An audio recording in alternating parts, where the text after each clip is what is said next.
What's going on, everyone? It's Mike back again, and this is your match debrief. It's Everton 0, Aston Villa 1. The more I think about that, the more it annoys me because there was chances.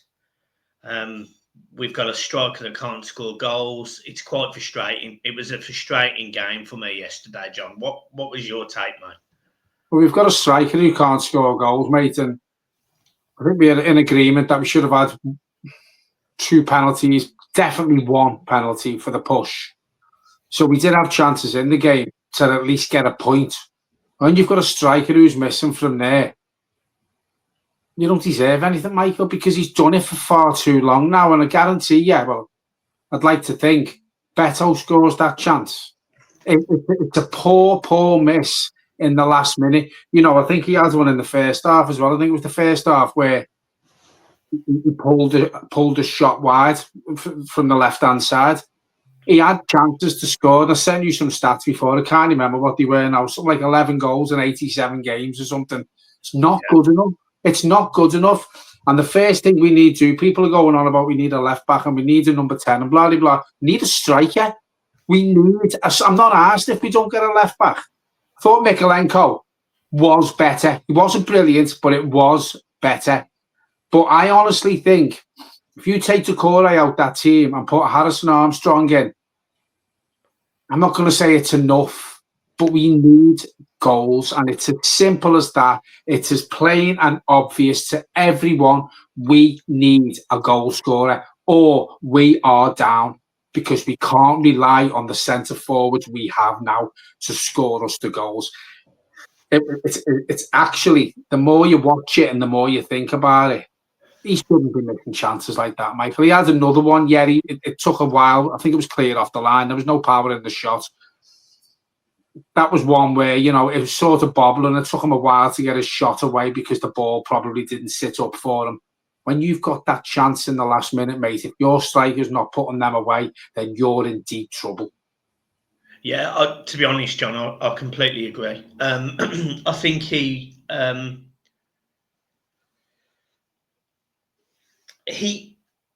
had chances last night.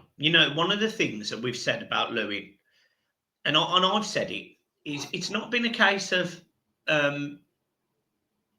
he isn't good enough, because I don't think he's good enough. But I also don't think he was helped by the service, the way we were playing, the support he was getting. I don't think that was an issue last night. I felt like he had support. I felt like Decore was more in the box with him. I felt like people were trying to get the ball to him in behind, to his feet. Mikalenko played a beautiful ball just round the corner. And to be fair, Calvert-Lewin gets his shot off, but it's wide. The thing for me last night was I felt like there was at least 1, if not 2, big chances, and yet again didn't go in. And it's almost like we say every game, and people have posted different things on Twitter, about, when he's through on goal, he must have had 30 to 50 one-on-ones in the last 5 years or something, and he's missed the majority of them, like 49 of them. You just can't fix it. If it's that many for that long, it's done. It's there. You can't even put it down to a confidence thing now, because whether it's low on confidence or not, that ball that was played into him last night by Lindstrom, Jack Harrison probably puts that in. Jesper Lindstrom probably puts that in. Ashley Young probably puts that in.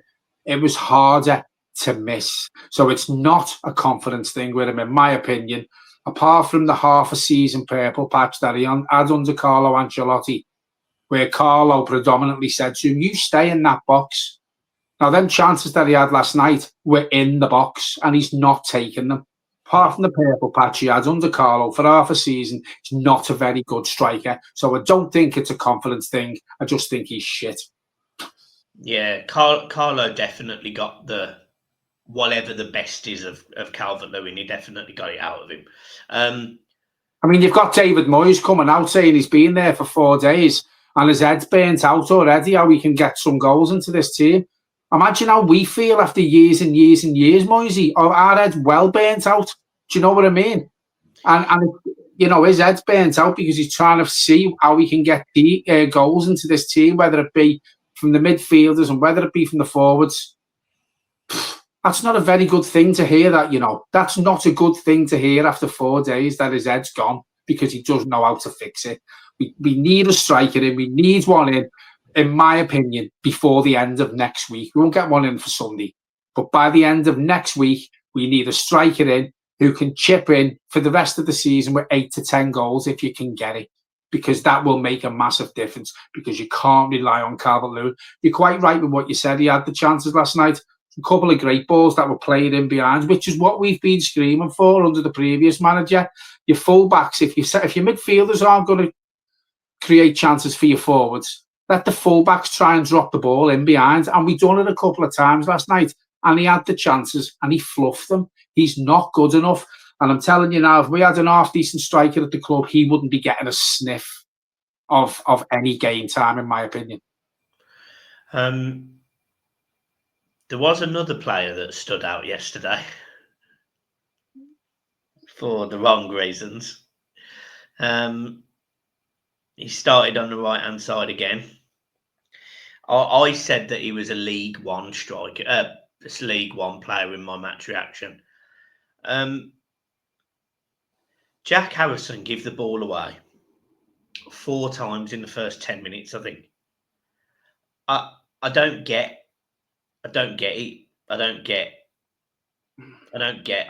I still sit here and I don't understand why we re-signed him. We've said on here many times, Jesper Lindstrom's not up to it. He's not up to the speed. He's not up to the pace of the Premier League. I would have no worries whatsoever if we don't get a right winger in this window. I have no problem starting Jesper Lindstrom over Jack Harrison. Jack Harrison isn't even a League One player, mate. He's poor. Doucouré is a poor Premier League footballer. There's too many of them in the team. You look at their goal. I'm imagining we're going to get onto the goal. But again, it was a mistake. And Jarrett Brantwaite, and I'm not going to sit here and have a pop at him. I think he's a fantastic player.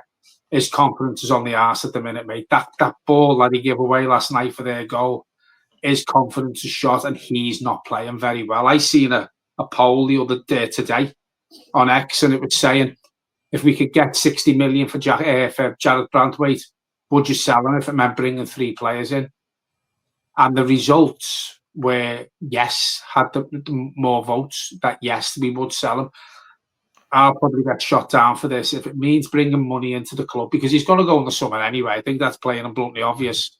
I'd have no problem selling him in January, mate, if it means bringing some players in who can score us enough goals to stay in this league. I'd have no problem if we had to cash in on him. Well, I'll be straight with you. I don't think we get 60 million for him with the way he's playing. And that's not saying he's not a quality player. He is. But I don't think he's been great this season. Not like any stretch of the imagination for what we've seen from him. He hasn't been good this season. There's been moments. I mean, it's been both centre halves, to be fair, when they've tried to carry the ball out and they've lost it. They've played a bad pass, whatever. Tarkowski did it a few weeks ago. But the one last night for me, Everton have pressed into the Villa half. We're pressing and pressing and pressing and pressing and pressing. We really try and hold Villa in their half. And what's Brantwaite doing there anyway? And we concede. But, John, we'd already had a sight of this, because in the first half, Ashley Young did exactly the same thing. Give the ball straight to Ollie Watkins. He puts it wide. It's as if they're not switched on, isn't it? The ability in this team to pass the ball is horrendous. And it's, I don't believe that a Premier League footballer is a bad footballer, but I believe that you can be coached badly. And I 100% believe that these players have been coached badly for so long that they are now awful. Awful. I said it to the fella sitting to me last night. When you watch Everton now, what Moyes is trying to do, we did see it a little bit more last night. It was a bit better performance. But the previous manager, mate, the way he's coached them, the way he's made these players feel, the way he's dented their confidence, the previous manager's methods ingrained in this team now. And I said this to you last night as well, and it's not going to come out. And that that mentality that Sean Dyche is ingrained in this team's mentality, it's not going to disappear over 1 or 2 games. It's going to take at least 4 or 5 games. It's going to take David Moyes more days training than he's had for 4 days. But it has to get that mentality that's been ingrained into these players. We have to get rid of it as soon as possible. Otherwise, it hurts me to say it, mate, but I don't think even David Moyes could turn this around, and I think the inevitable could happen. I really do. And this is another thing I wanted to bring up. Goodison Park under the lights, this big myth that everyone goes on about. David Moyes' first game under the lights. The atmosphere is poor. It's like a morgue, but there's nothing on the pitch to lift us. But I think we're used to mediocrity now. We're used to it all now. And we're sitting there. There's nothing to lift us. It was cold. It was boring. There's these people who say, and they label Goodison Park, this fantastic stadium under the lights. It's a myth. It's a poor, poor atmosphere, whether it's in the daylight or the darkness of night. It's poor. Yeah, the only team that we seem to generate real noise against is Liverpool. Yeah. But the thing is, we need that noise every game now and every week, and I'm guilty of it. I should be. You see me in the ground, in the match, the way I try and get everyone going and screaming at the players and trying to G them up. I don't even have the energy to do that anymore. I just sit there and I think, fucking hell, this is poor. There's no atmosphere. There's more atmosphere on the fucking moon. Yeah, I don't disagree, and I think the problem is I can't see it getting better. I can't see anything getting better until we need signings, mate. We need different faces. We need different voices on the pitch. We need something to give them a lift. Well, as quick as possible, mate. Yeah, well, look, I don't disagree. I thought the ref had a howler yesterday. Yeah. I think we've got to move on. We've got to move on. The thing is, sorry to butt in again, you could say the referee had a howler, and I agree with you, he did. And we missed a couple of chances, but we had a conversation on the phone today, and you hit the nail on the head when you said, you look at Aston Villa last night, they were probably in second gear. We gifted them a goal. We nearly gifted them 2 with Ashley Young.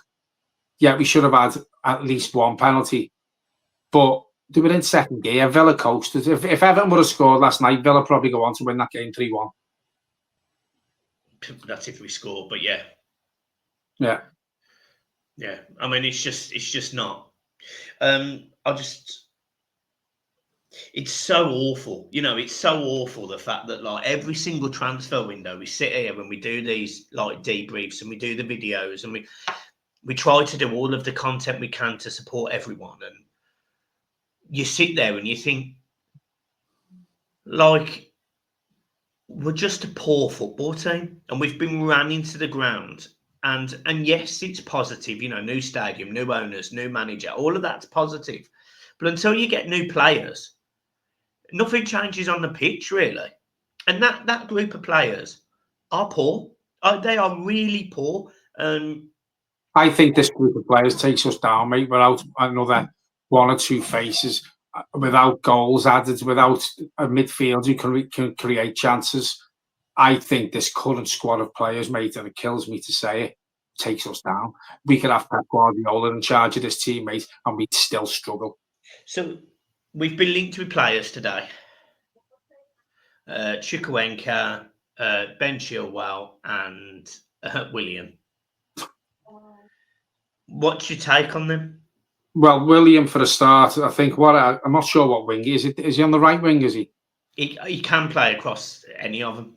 Right. So if he plays on the right wing and he's got Ashley Young behind him, I think it's a combined age of 72 years of age down the right-hand side. Brilliant. That's sound, man.